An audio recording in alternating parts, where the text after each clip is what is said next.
Good morning friends, কেমন আছো সবাই? আমি ভালো আছি, তোমরাও ভালোই আছো। এগুলি সব আমাদের শ্বশুরবাড়ির ঘরের সবজি, কাঁচা সবজি, কোনো সার দেওয়া নাই।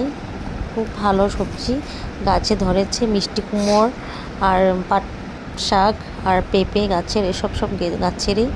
আজকে এগুলি দিয়েই রান্না হবে দুপুরের। তো আর এগুলি হলো মাদের ঘরের থেকে পাঠিয়েছে, কোমরডুগা বেগুন আর পুঁই শাক। ওগুলি হলো শ্বশুরবাড়ির, এগুলি হলো মার ঘরের। আজকে সব বাড়ির ঘরের জিনিস দিয়ে রান্না হবে, নিজেদের গাছের জিনিস দিয়ে রান্না খেতে খুব টেস্টি হয়, কোনো সার দেওয়া নাই আর কি।